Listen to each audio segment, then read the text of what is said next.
Welcome to Legacy Collection Chat, a new series which aims to provide you with a deep dive into the Mattel Legacy Collection and the origins of this prestigious line. I'm your host for the series, as always, Tom Jurassic, and JC today has got a very special introduction planned, I believe.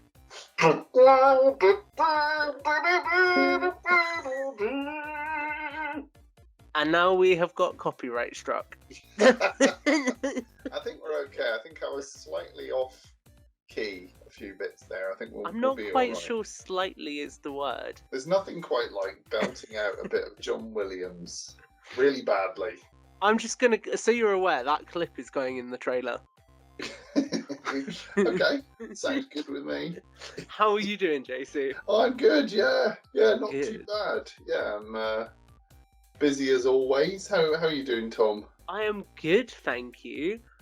When our listeners will be hearing this episode, this will be the week after the release of Jurassic World Dominion. So I think in real time right now, both myself and JC are probably reeling from the shock of another Jurassic film releasing. Film number 6. Letting it sink in. Yeah, absorbing it and then picking it to pieces on the internet. That's what we do best, Tom. That's what we do best. It is. So today we're not going to think about the newest film, although I'm sure we'll have other content looking at that. But today we are going to reflect on the original Jurassic Park. And in the original 1993 film, few moments are as iconic as the demise of Dennis Nedry, the computer programmer turned embryo thief who steals dinosaur embryos from Isla Nublar and attempts to escape the island with them before meeting a grisly demise at the jaws of a Dilophosaurus. The Nedry Getaway Pack is a pack which released to a mixed reception from the Jurassic community. The pack perfectly captures the iconic moment, but it lacks the detail and depth collectors have come to expect, with the Jeep in particular missing a certain stripe. Join us as we dissect this set, what it got right, what it got wrong, and how the Legacy Collection can carry these learnings forward into the future products which may be on shelves right now.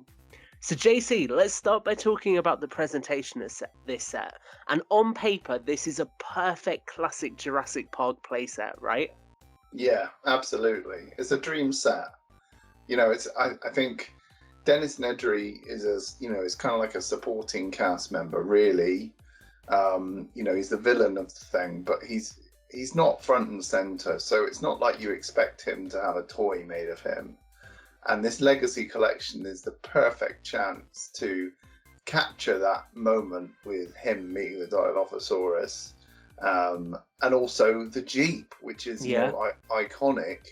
And it's the soft top, Jeep with the fabric over the top, which is really special as well. So yeah, just as a set, this is a dream. Yeah, I think that's fair to say. It's that perfect kind of combination that feels like it's one of those pulled from the screen moments, which is what I feel like you look for in a good toy. Absolutely. Or a good collectible, at least, yeah. So I wanted to ask firstly, actually, what do you think of the box art for this set? Because I think this is arguably the best box art they have ever done for a Jurassic toy. Yeah. I think it's getting up there. It's just the way you've got the waterfall crashing down in the background. Yeah. You've got the lightning lighting up the sky. It's really dramatic. Got the rain coming down. That painterly backdrop is actually really, really well done. Just a masterstroke. And then you've got the Jurassic World Legacy Collection logo with the red backdrop, which I really like. It's much kind of more of a vibrant red. And then it's an open box, so it's almost like a diorama in that sense. And you've got the Jeep, you've got Nedry in the middle, and you've got the spitter to one side. So it tells you everything you need to know, and it's instantly recognizable as that moment from Jurassic Park. Yeah, I think that captures it perfectly. It really is that moment from the first film that is envisioned so perfectly here. So I want to jump in and break down the details, and we'll Mm, start with the figure of Nedry first. So mhm. this is the second 3 3/4 inch rendition of Nedry, and we will talk about the first version in our finale episode in a couple of weeks' time. Cool. But here we have got Nedry in the iconic yellow raincoat. So what did you think of this figure? I think it looks pretty cool. I guess the main thing I'd say about this, if I was a kid looking at this, I would say is the articulation. The fact that he's got, articulation in the elbows and knees Yeah, is a new thing in terms of the Jurassic Park toy line. If you were to compare it with the Kenner toy line, I think he maybe is a bit sparse in detail. He's kind of like block colors in his clothing. yeah, Um, and he's got his clear glasses, but there's no real definition of the rims of the glasses in terms of paint job. So I guess there's things about this that are lacking, I'd say, in terms of detail. But it's definitely him. You can tell it's him. It's just a kind of simplified, again, almost like a yeah. cartoony version of Nedry if he were in a cartoon TV show. I think the strangest thing to me is something that I won't mention yet because I've realised that it's further down in the show notes, so we will continue. So obviously Nedry isn't complete without a Dilophosaurus. So what did you make of this version? Is it accurate or could it do with an improvement? I think it's fairly accurate. I think the Dilophosaurus needs work.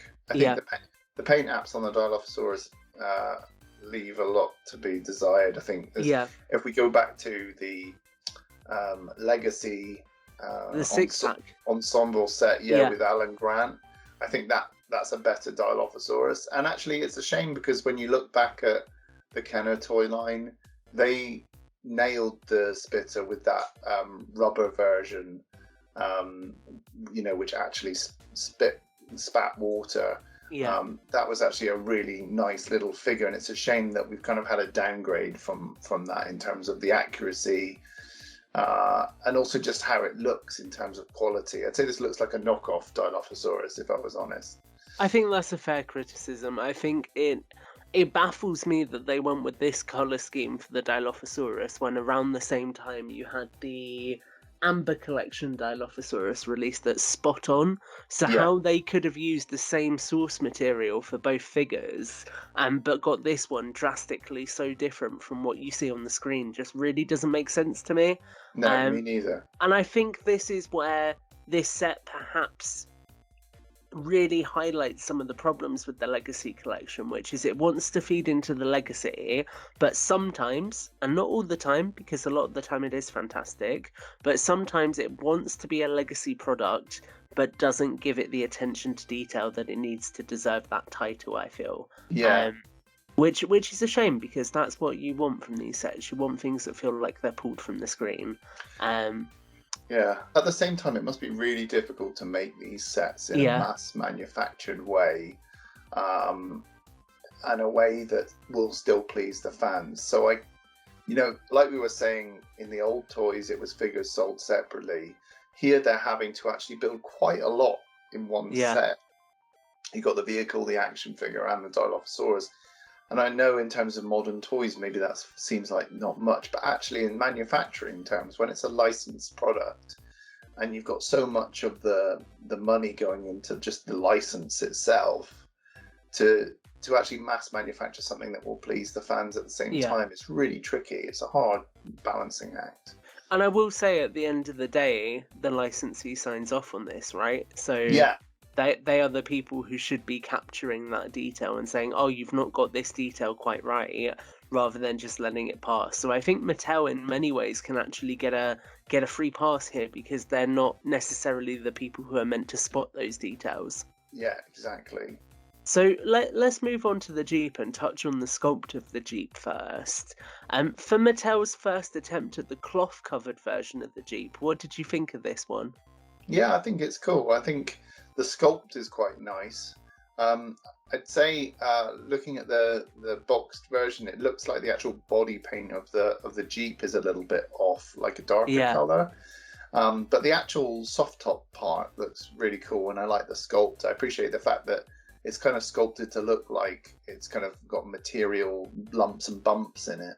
Yeah. There's kind of like a nice subtlety to it, and also I like the clear plastic part that kind of looks like thin vinyl plastic in the back section. That's pretty cool. Yeah, I think that's a cool detail. I do find it very interesting that they decided to not reuse the Jeep chassis with the workable winch here, purely Yes. because this is the scene that that winch is most prominent in. So that was just quite a weird creative choice to me. I guess rope, obviously, well, not rope at this scale, string, is additional budgeting that maybe they didn't have for this set. But it just seemed weird that that Yeah. existed but wasn't included here. Especially when it's a pre-existing, you know, toy line, toy that Yeah, they've manufactured. It seems weird to exclude something that was a yeah, play fee. It's almost like you just bundle in the one you had before, but with this slight soft top adjustment. yeah, Um, and I guess a question I have for you, Tom, is yeah. with the Mattel Jeep, the Jeep Wrangler before, did it have the same sculpt on the kind of window area so that where the soft top meets the In no, it didn't. So okay, they changed it slightly so it's straighter, so right, the soft top fits on better. right. So they Um, did retool. So so they they did have did to do some retool. retooling, right? Yeah, Okay. this also has the wing mirrors, which the original Jeep didn't have. Oh yeah, But what I will say is the original Jeep has a lot more paint applications. And that's something I want to bring us onto actually, because I think the biggest problem with this set for me personally is the paint applications and the lack of detail. yeah, And I think that shows in the Jeep where you don't have painted vents. Um, but there's one other detail on the Jeep that's just ever so slightly, like very, very easy to miss. What do you think this Jeep doesn't have that it should have, JC? well, I'm all too familiar with this because I remember it. It was stripe gate when Yes. the stripe that's near the back of the vehicle is completely missing, and it's an odd detail to exclude, especially when you're paying so much attention to that soft top, you know, Yeah. accessory. To kind of leave that stripe out where it meets the body of the car is an odd thing. But I guess it's another paint app. I guess it's another Yeah. cost they had to factor in. I mean, if you ask me, the brown blob on the back of the Dilophosaurus could easily have been switched for the red stripe on the Jeep because that brown blob does the Dilophosaurus no favors. Yeah. It looks almost like it's had a blob of mud fallen on its Yeah. back for no reason. And then you've got um, the Jeep Wrangler, which is obviously missing that second stripe. And a lot of fans have gone out of their way to add the Add it. stripe. Yeah. So yeah, it's such a weird one, and I yeah, it's will obviously say, there's been a mistake there somewhere, hasn't there? yeah, and this is perhaps too critical of me. But I would hope that it's a mistake and not a decision, because I think if you're deciding to say, okay, like the Dilophosaurus can get X, Y, and Z paint apps, like you say, but the stripe is not an essential detail, then you're missing the point of this whole line, because Yeah, this whole line is exactly. about the original films and being as authentic to them as you can. Yeah, So I do think it's a big omission. And actually, one of the other big omissions for me is the Nedry figure and just the lack of paint on that figure as well. You know, the chest not having paintwork to differentiate the cardigan and then the shirt underneath. And it yeah, also missing the Jurassic Park logo on the rain jacket. It just felt yeah. These are really really strangely obvious. bland for a Yeah, human figure. Traditionally, a lot of the other ones we've got have been very detailed. I guess it's one of those where they feel like even if it's knockoff quality, they can get away with it Yeah, because it's an iconic set, and that is a little bit of a shame. it I mean, is. especially when you consider the SDCC exclusive Nedry Yeah, with that beautiful patterned shirt, and yeah. you think how much work's gone into that, and versus this, which you could argue is a bigger moment than that, Yeah, So it's a night and day comparison, isn't it? yeah, so it feels like yeah, they could have just Yeah, I don't know. They could have done two versions of this set. They could have done a toy that was this price point and for everyone, and yeah, then they could have done a collector's version where the paint apps are just better. yeah. And I think people would have paid the difference to have something that, as a collectible, is has that extra level of detail. I think this maybe gets us off on a tangent a little bit, but it's one of the big problems I have with the Mattel line is I feel like they produce toys for collectors, but they don't fully understand what collectors want. Yeah, Like with the Hammond collection currently, for example, making that a Target exclusive is actually really frustrating for a lot of your core collectors who do want to buy those products, it's especially on an true. international market.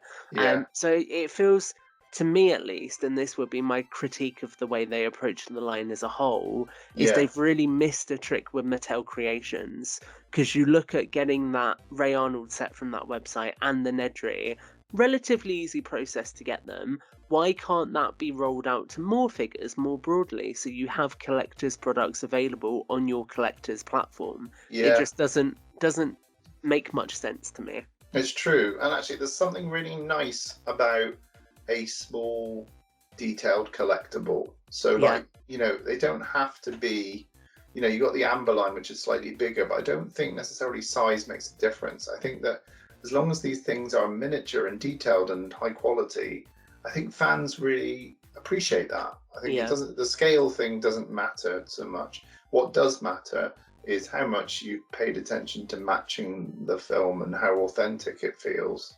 yeah, And I think they have, yeah, they've stopped a little short of the mark here with this set. yeah. I'm gonna ask you a bit of a fun question now. This set includes a stick. Do you want a stick, stupid? Are you happy we got the stick, JC? Well, Or would you rather have had the Barbasol can? yeah, yeah, it's an obvious one, isn't it? And he comes with the Barbasol can in the other set, doesn't he? In the Yeah, SDCC exclusive, is that the one? yeah, you're right. So yeah, it's an obvious one if you ask me. And in fact, you could have had the winch on the car as well. I just think there's just a few things that just tweak this into perfection, Yeah.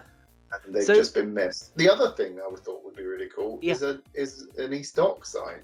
yeah, it doesn't make actually that's a really, really good point. Because they made a full scale one for the Amber collection line, so Right. surely it could have been scaled down here. And it Yeah. is even teased on the box art because there's a graphic Oh yeah, for it. yeah, there is one behind him. I mean, you could have actually had what would have been really cool. So here we go. You have a sign that actually can break in two when you run the Yeah, car into it. So you actually have that play feature, and that then would have been really fun. you have the Barbasol Cryocan as well. I mean, Yeah, they're just things that make the playset more immersive, I'd say. immersive and closer Yeah, to the movie. Yeah, but I guess we're lucky to have this at all so long yeah, after the films come out. But yeah, it's definitely lacking in a few yeah, areas, isn't it? I mean, stick. It's weird. They do these accessories that are like completely off. yeah, And I know we've got Tim and Lex coming up, yeah, with a Raptors in the frying kitchen, pan. with a frying pan. It's like, yeah, because that's what I think of when I think of the Raptors in the kitchen sequence. I think of that frying pan that they Yeah. used to bop the raptor on the head. No, I don't remember that at all. Yeah, so it's just about thinking about what is truly important in terms of storytelling, in terms of what the fans want to see. It's just using a little bit more common sense, I think. Yeah, I think that's a really fair critique. So what would your summary of this set be then? I think it's amazing that we got it. Yeah, It's amazing that it looks as good as it does in a box. It's a shame that when you get it out of the box, there are a few things about it that disappoint, I'd say. yeah. Well, my summary is going to be a little bit more scathing. Okay. You got cheap on me, Dodgson, Mm, and that's it. That's all I have to say. I feel like this could have been a really, really fantastic pack, and this is fundamentally what I think the Legacy Collection should be: is playsets that immortalize iconic moments from the films. yeah. Um, but the Legacy Collection is also all about detail, and for whatever reason, that detail is not present in this set, unfortunately. Well, hopefully Um, they've still got the molds and they could re-release this set better. They they could. could, They've got they the could, molds to do the cryocan. They've got the, like you say, they've got the e-stock sign as a larger model, so they can scale that down and retool that. I mean, these are just wishful thinking things. And then you just do Mattel, if like you're a listening, we're box. giving you a chance here. We're giving you a Yeah, lifeline. use the box. Use the same backdrop. Maybe make a box with a clear plastic front instead. Yeah. so it has more of a premium closed box feel. I don't know, and then have those extra accessories and extra paint Or apps, and you're there. alternatively, Hmm. give us, and I think there is one coming. Whether it has been announced at this point or not, who knows? Hopefully, we're so far into the video that nobody will hear this if it hasn't been announced. But I'm fairly sure we're getting a Hammond Collection Dilophosaurus. Oh, nice. Um, so yeah, we definitely are, in fact, because I've seen a graphic made up for one, and it's not been revealed at this time, so we've not seen the actual product. But there Okay. is definitely a Dilophosaurus coming in the Hammond collection. So Yeah, just give us an up detailed version of Nedry in the collection as well. The Jeep is absolutely. what it is. If you give us Nedry, give us the Dilophosaurus, at least we can replace those in our displays. The other thing that I keep thinking about these sets is something electronic would really push these into Yes, a cool toy. like Like, they did with the SDCC sets. yeah, so maybe just have the lights light up on the top and the Yeah, front, or have some sounds that include Nedry getting stick attacked in the stupid. car. Yeah, Yeah, or have some kind of vibrate feature in the car so that it's like he's being eaten. Something cool that like yeah, is like, oh my goodness, I have to get that set. That's like I cannot not get that set yeah. because it's so fun as an idea. Whereas I think this falls short of that fun factor that makes it memorable as a toy. Yeah, definitely. I think that's a really fair observation. So that is going to pull us to the end of this episode, but I hope you've enjoyed our deep dive into this set. The Nedry Getaway Pack is one of two big Legacy Collection highlights more recently.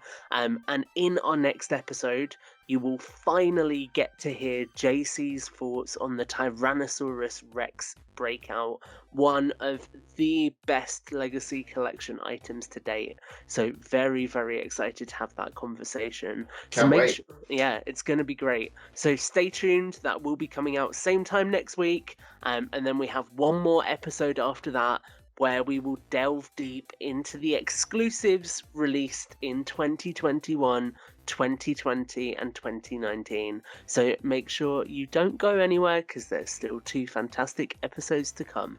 And with all of that, I am Tom Jurassic across social media. Feel free to come and say hello wherever you might be on social media. And JC, why don't you sign off? Hopefully with some more music.